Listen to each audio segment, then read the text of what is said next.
Right sir.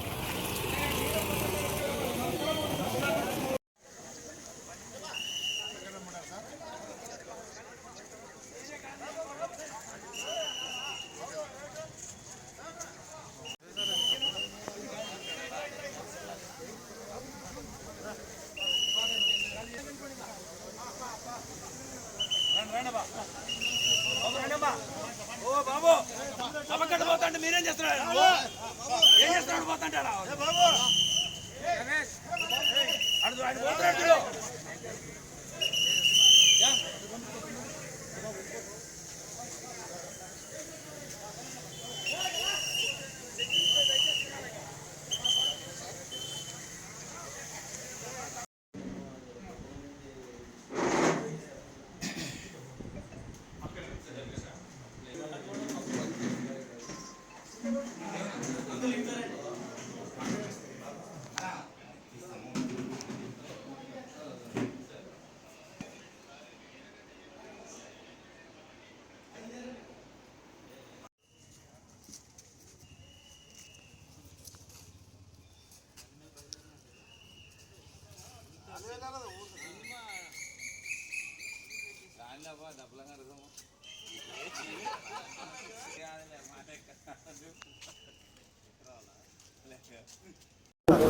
గత 4 రోజుల నుండి కార్యక్రమాలు జరుగుతున్నాయి.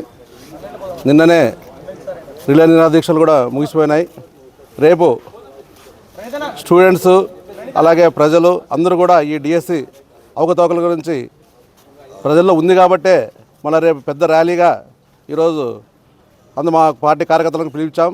రేపు పొద్దున తప్పకుండా అందరూ ఆ కార్యక్రమాల్లో పాల్గొంటారు.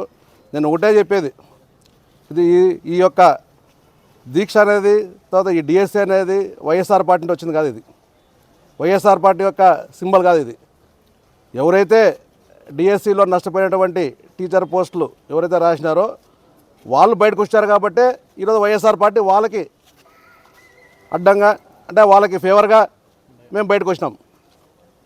దాన్ని దృష్టిలో పెట్టుకొని మళ్ళీ ఈరోజు కుటుంబ ప్రభుత్వం ఎవరైతే ఉన్నారో అది తప్పంటున్నారు.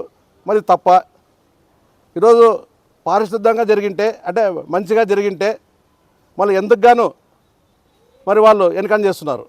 ఈరోజు లోకేష్ బాబు గారు బయటకు ప్రెస్ మీట్కి వచ్చి లేదు ఇది కరెక్ట్ ఉందని చెప్పొచ్చు కదా. అతను విద్యాశాఖ మంత్రి.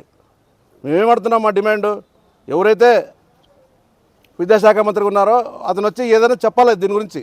దాదాపుగా వారం నుండి మా వైఎస్ఆర్ పార్టీ ప్రజల పక్షంగా ఎవరైతే టీచర్ పోస్టులు రాని వాళ్ళు ఇప్పుడు చెప్పింది ఎవరు, టీచర్ పోస్టులు ఎవరైతే రాని వాళ్ళు, తర్వాత ఎవరైతే ఎగ్జామ్ రాసి మెరిట్ స్టూడెంట్స్ ఎవరైతే ఉన్నారో వాళ్ళు ఎవరైతే ఎలిజిబుల్ లిస్టులో లేదో వాళ్ళు బయటకు వచ్చారు తప్పితే మా వైఎస్ఆర్ పార్టీలు ఎవరు రాలే.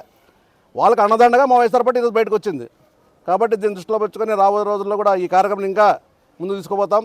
తప్పకుండా మళ్ళీ ఈ డిఎస్సి అన్యాయం జరిగింది కాబట్టే ఈరోజు ప్రజల్లో కూడా స్పందన ఉంది కాబట్టే ఈరోజు ఎక్కడంజూ రాష్ట్రంలో 175 నియోజకవర్గాల్లో శాంతియుతంగా ర్యాలీ జరుగుతున్నాం. దాన్ని జీవించుకోలేక ఈ కుటుంబ ప్రభుత్వము మళ్ళీ ఈరోజు లోకల్ ఎమ్మెల్యే మన పార్సారథి కూడా మళ్ళీ ఈరోజు ఒక ఛాలెంజ్ చేసినాడు.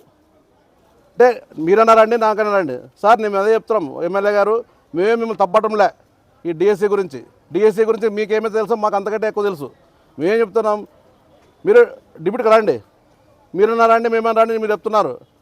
మీ ఆఫీస్ వద్దు మా ఆఫీస్ వద్దు, ఏదైనా సబ్జెక్ట్ ఏదో ఒక దీంట్లో పెడదాం, మీరు రండి మేము వస్తాం. అప్పుడు కావంటే అది ఏమనేది స్థూలంగా మాట్లాడి ప్రజలకు ఏమైనా కరెక్ట్ ఉంటే దానికి ప్రజలకు తీసుకోవద్దని చెప్పి చెప్తున్నాను ఈరోజు.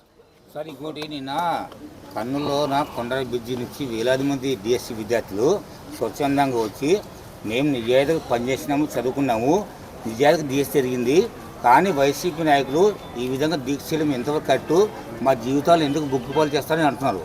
ఇవన్నీ వాస్తవాలు కాదు చెప్తున్నాను.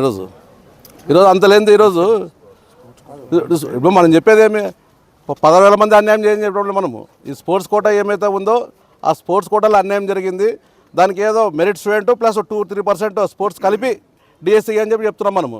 అంతేగాని కంప్లీట్ వాళ్ళు ఏదో వాళ్ళ ఇష్టానుసారం తెలుగుదేశం కార్యకర్తలకి తెలుగుదేశం కూటమి ప్రభుత్వం ఉన్నటువంటి నాయకులకి అట్లా వాళ్ళకి డిఎస్సీలు ఇచ్చుకున్నారు కాబట్టి దాన్ని తప్పడుతున్నాం తప్పితే మేము 16,000 మందిని మీరు తప్పడంలే. దాన్ని ఆలోచన చేయాలి. ఆ రోజు డిఎస్సీ ఎవరైతే ఉన్నారో వాళ్ళందరినీ ఆలోచన చేయడంలే. మేము ఏదైతే 2 or 3% తప్పు ఉందో దాన్ని మేము బయటకు తీస్తాం తప్పితే మేము టోటల్ తప్పని చెప్పి చెప్పడం లేదు.